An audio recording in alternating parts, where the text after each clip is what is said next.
오늘 부활절 메시지 무너진 영역에서 만난 부활의 예수님이라고 하는 제목으로 말씀을 함께 나누고자 합니다. 예수님은 사망 권세를 이겨내고 부활하셨습니다. Jesus overcame the power of death by resurrection. 예수님께서는 죄와 사망을 승리하셨어요. 그래서 죄와 사망을 이기신 예수님은 우리 인생의 그 어떤 것도 이겨내는 줄 믿으시길 바랍니다. 우리가 예수님의 부활을 이렇게 외치고 있지만 과연 예수님의 부활은 우리에게 어떠한 의미를 가져다 주나요? 여러분들 정말 예수 안에서 부활하는 것을 믿으십니까? 고린도전서 15장 52절은 이렇게 선포합니다. 나팔 소리가 나매 죽은 자들이 썩지 아니할 것으로 다시 살아나고 우리도 변화되리라. 그러면 어떠한 모습으로 과연 변화할까?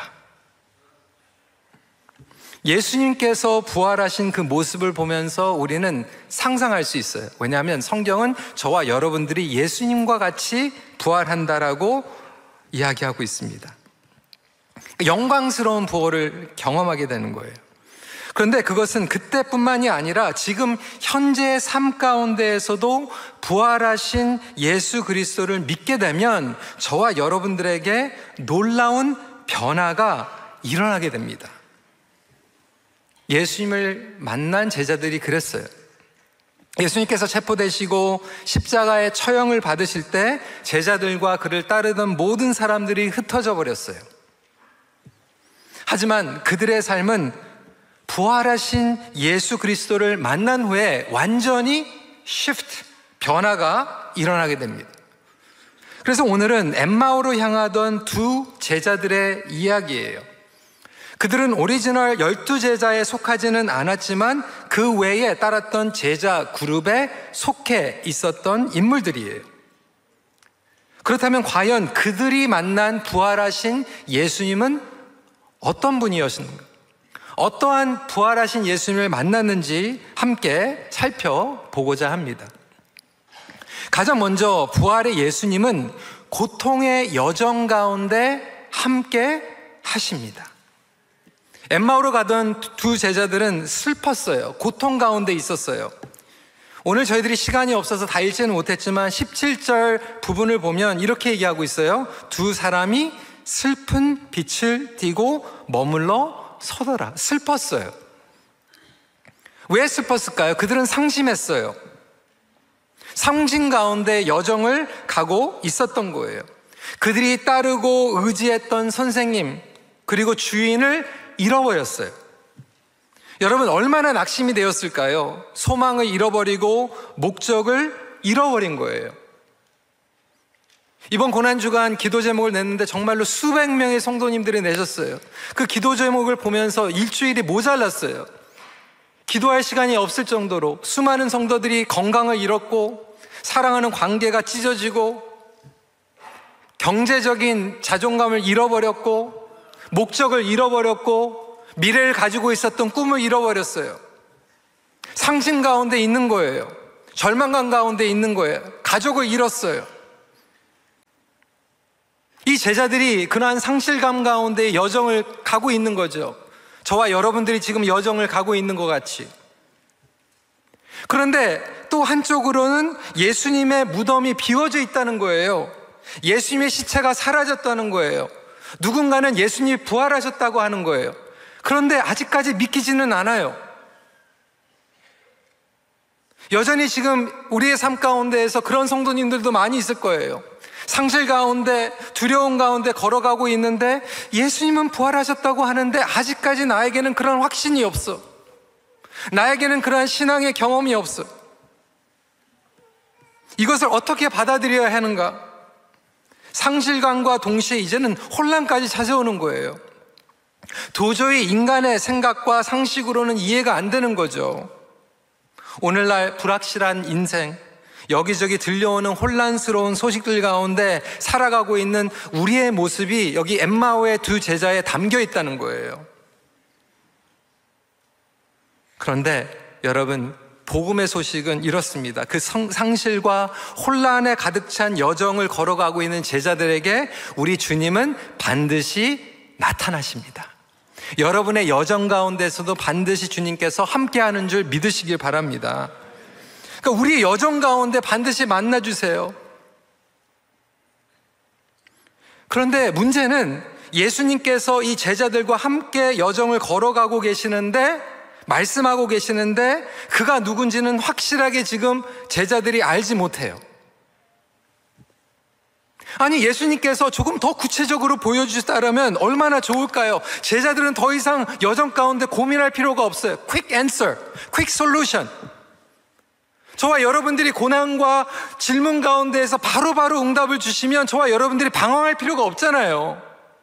그 고통의 여정을 길게 갈 필요가 없잖아요. 우리는 그렇게 즉시 답을 원합니다.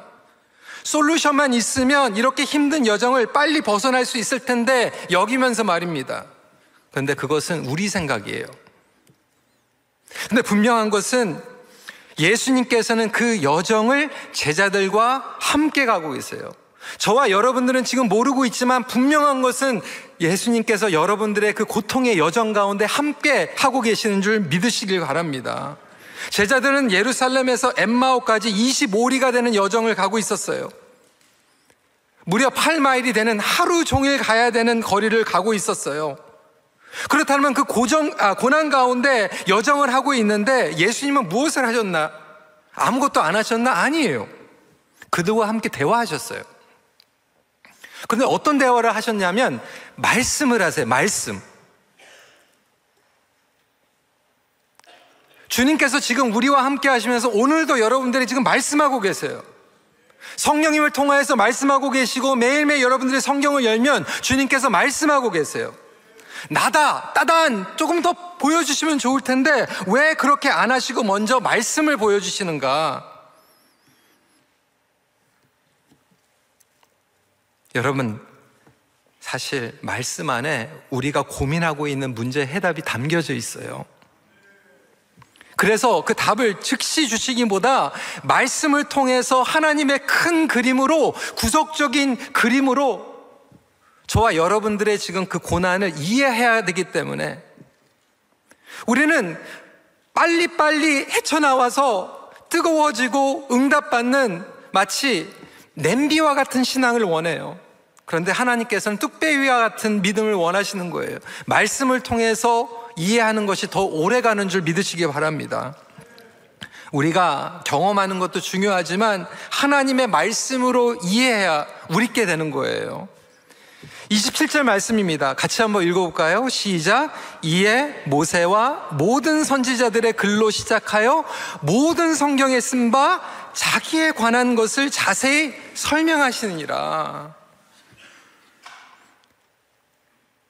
여러분, 그리고 나서 예수님께서 이제 자신을 보여주시는데 우리의 타이밍이나 우리의 포뮬러, 방정식이 아닌 그분의 방법과 타이밍 가운데에서 나타내 주세요. 그런데 언제 나타납니까? 그들과 함께 음식을 드시면서 떡을 뗄 때 눈이 밝아져서 예수님이 보이게 되는 거예요. 여러분, 이상하지 않습니까? 하루 종일 똑같은 주님과 여정을 했는데 그때는 주님이 안 보였어요. 근데 여러분, 갑자기요, 우리 정우진 목사님 사유한 정우진 목사님이 있다가 따당 그러고 제가 나타난 그런 게 아니에요. 똑같은 예수님이 걸어가셨는데 그때는 안 보였는데 지금 보여요. 저는 이게 굉장히 공감이 돼요. 무엇이 우리의 눈을 가리웠는가? 무엇이 그들의 눈을 가리웠는가? 혹시 그들의 상실감은 아니었는가? 패배감, 의심. 16절 같이 한번 읽어볼까요? 시작. 그들의 눈이 가리워져서 그인 줄 알아보지 못하거늘. 예수님이 바뀐 게 아니라 그들의 눈이 가리워져서 못 본 거예요. 무엇이 저와 여러분들의 눈과 귀를 가리고 있나요? 어떤 분들은 선입견, 어떤 분들은 편견, 그렇죠? 정말 좋은 사람이 있는데 내가 편견을 가지고 있으면 그 사람의 장점이 안 보이고 안 좋은 것만 보이잖아요.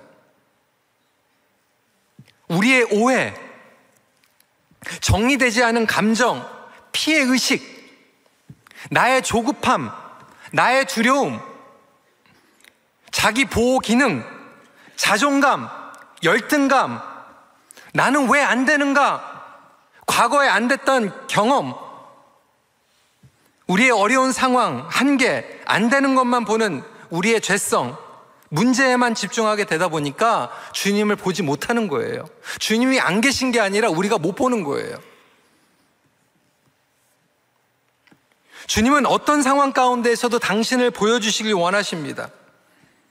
우리의 방법이 아니라 주님의 방법으로. 그런데 언제 그들의 눈이 열리냐면 주님과의 친밀한 시간을 가질 때, 교제하고 떡을 떼며 식탁의 교제를 하실 때 비로소 부활하신 주님이 보이게 됩니다.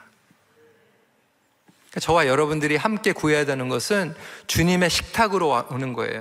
밥 많이 먹으라는 게 아니에요. 친밀한 교제, 주님과 떡을 떼는, 주님과 하나가 되는.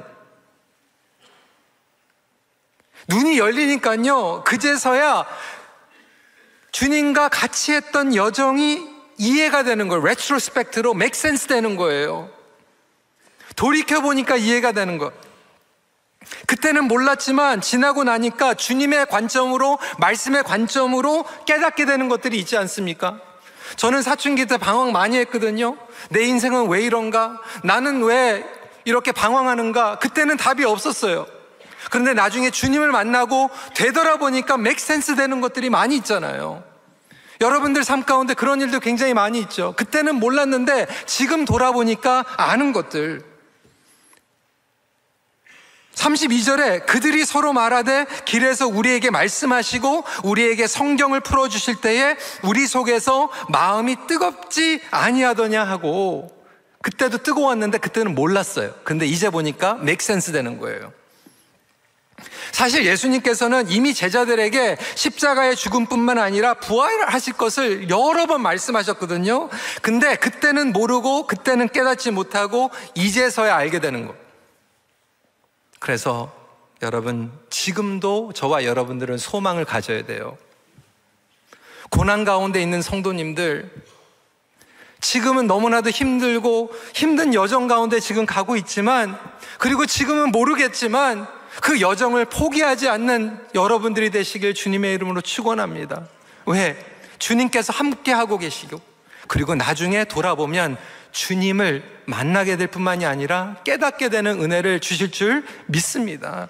포기하지 말라는 거예요. 다시 일어나라는 거예요. 어떤 분들은 너무나도 힘들어가지고 아예 반대 방향으로 도망가시는 분들이 있거든요.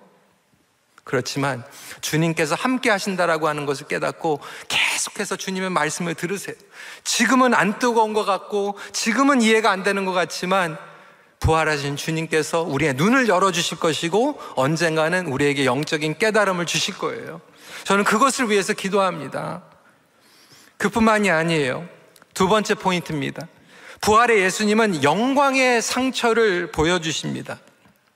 마지막 때에 저와 여러분이 부활을 하는 줄 믿으시기 바랍니다. 우리가 사랑했던 가족들, 사랑했던 부모님들, 할머니, 할아버지들 예수 안에서 부활한다고 얘기하고 있어요. 여러분 정말 믿으세요? 저는 고등학교 때 성경 공부를 하다가 우리 목사님께서 저를 양육하시는 목사님이 부활에 대해서 얘기를 하시는데 저는 그때 좀 궁금했어요. 도대체 우리는 어떠한 모습으로 부활을 할까? 지금 생각하면 그건 아닌 것 같은데 목사님이 그렇게 얘기하셨어요. 예수님께서 아마 33살이었으니까 우리가 33살 때의 모습으로 부활하지 않을까. 그때 전 16살이었거든요. 되게 싫었어요, 그게. 근데 지금은 되게 좋아요. 내가 33살의 나이로 부활을 하면 흰머리도 이제 없어지고 배도 조금 더 들어가고 날씬하고 그 모습으로 돌아갈 게 아닌가. 어떤 분들은 되게 좀 걱정이 되실 거예요. 수만 불 들여가지고 얼굴 다 고쳐놨는데 또 옛날 얼굴 돌아. 누가 그러더라고요. 천국 가면 자식들이 못 알아볼 수도 있다고. 그러니까 너무 많이 고치지 마세요. 주님도 몰라볼 수 있어요. 근데 여러분, 그건 농담이죠. 사실 나이가 중요한 게 아니잖아요. 부활은 나이를 초월하게 됩니다. 그런데 분명한 것은 이거예요. 예수님께서 영광스러운 부활의 모습으로 오셨는데 그 영광스러운 부활의 모습 가운데 저와 여러분들은 그 상처, 그런 모든 것들을 다 지워버리고 싶을 것 같은데 예수님은 영광의 상처를 가지고 부활하셨어요. 39절입니다. 내 손과 발을 보고 나인 줄 알라. 또 나를 만져보라. 영은 살과 뼈가 없으되 너는 보는 바와 같이 나는 있느니라. 그러면 상처가 남아있는데 그 당시에 부활을 믿지 못했던, 부엌에서 쓰는 도마가 아니라 예수님 제자 중에 도마가 나타났을 때 상처의 손과 옆구리를 만지게 하세요. 요한복음 20장 27절입니다. 같이 한번 읽어볼까요? 시작. 내 손가락을 이리 내밀어 내 손을 보고 내 손을 내밀어 내 옆구리에 넣어보라. 그리하여 믿음 없는 자가 되지 말고 믿는 자가 되라. 저는 여기에서 너무나도 위로가 돼요. 예수님께서 부활하셨을 때 그거 싹 지우고 레이저 설저리 해가지고 나타나신 게 아니라 그 상처를 가지고 나타나시는데, 상처가 그냥 있는 상처가 아니라 성화된, 부활이 된 영광스러운 상처라는 거예요. 저와 여러분들의 상처를 위해서 예수님께서 상처를 받으셨어요. 저와 여러분들의 모든 아픈 상처를 감당하셨어요. 그럼에도 이 상처를 제거하지 않으셨어요. 그의 상처를 보면서 우리의 상처를 위로받기 위해서, 그리고 그 상처가 지금은 너무나도 아프지만 오히려 하나님의 시간 가운데 영광스럽게 변화할 줄 믿으시길 바랍니다. 그 약속을 하시는 거예요. 그렇다면 여러분에게 지금 어떠한 상처가 있습니까? 어떤 분들은 정말 억울한 상처가 있어요. 자라나면서. 우리 2세들은 좀 잘 모르지만 우리 어르신들 가운데 옛날에 자라면서 사랑받지 못했고 정말 하고 싶은 것 서포트 받지 못했던, 누구는 학교 보내는데 누구는 학교 안 보내고, 나도 열심히 했는데 배경 때문에 공정한 기회가 안 주어지고 오해받고, 사랑하는 사람들에게 배신받고, 친구에게 배신받는 건 아무것도 아니에요. 가족에게 배신받고, 남편에게 배신당하고, 아내에게 버림받고. 어떤 분들은 하나님께서 상처를 안 주셨는데도 혼자 하나님께 상처받았다고 생각하시는 분들이 있거든요. 기도했는데 응답 안 받았다는 거예요. 누구는 치유받았는데 나는 치유 안 받아서 상처받을 수 있고요. 아픈 손가락들이 있잖아요. 열심히 최선을 다했는데 주어진 것만큼 그만큼의 열매가 없는 실망들이 우리 안에 있을 수 있어요. 해마다 우리가 세례식을 할 때 세례 문답을 하잖아요. 저는 그분들의 간증을 다 듣습니다. 근데 이번 부활절에 간증을, 우리 청년들 간증, 우리 청소년들 간증을 듣는데 유난히도 이번에는 속에 있는 본인의 이 어려웠던 시간들을 막 얘기하는 거예요. 어떤 분의 이야기를 들으면 부모님이 아주 정말 민감한 나이에 헤어지고 가정이 깨지고 그것 때문에 상처가 되고 너무나도 어려워가지고 힘든 가운데에서 오히려 그 시간에 주님이 만나주신 거예요. 인생에서 실패했는데 오히려 그 시간 가운데에서 주님, 저 살려주세요. 그 가운데에서 예수님을 만나는 거예요.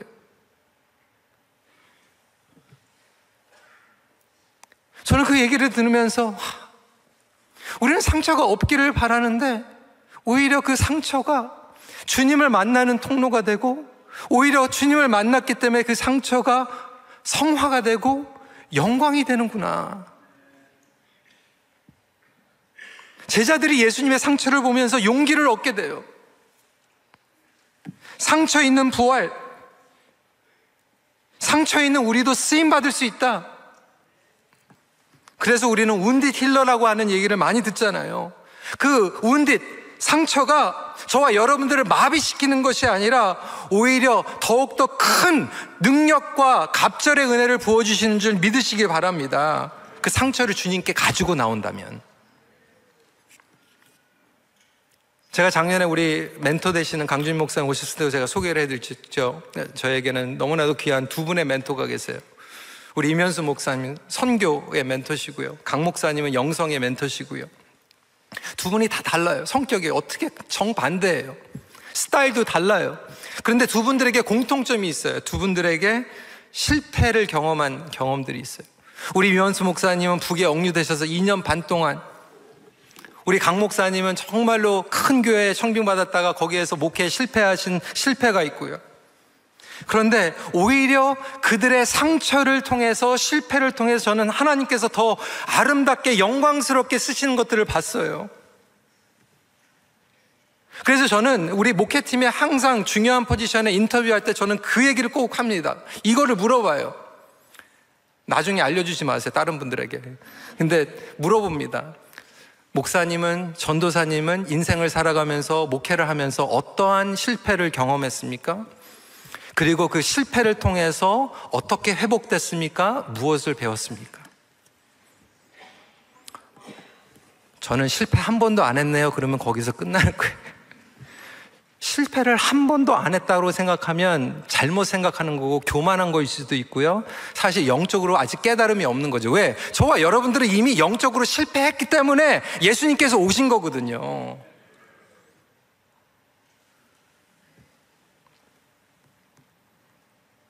여러분은 어떠한 영역에서 실패하셨습니까? 원망하지 말고 부활의 영광을 기대하시길 바랍니다. 성공은 누구나 하는 게 아니에요. 그렇죠? 그런데 제가 개런티합니다. 실패는 누구나 경험합니다. 어느 누구에게나 실패한 경험들은 다 있어요.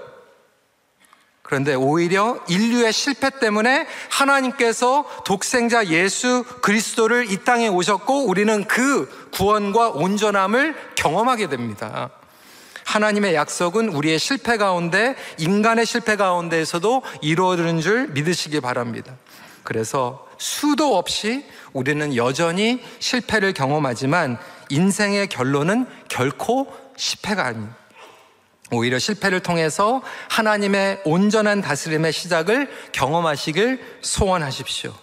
우리의 절망과 상처는 하나님 되심의 시작이라고 하는 것을 기억하시고 우리 존재의 변화라고 하는 것을 기억하시길 바랍니다.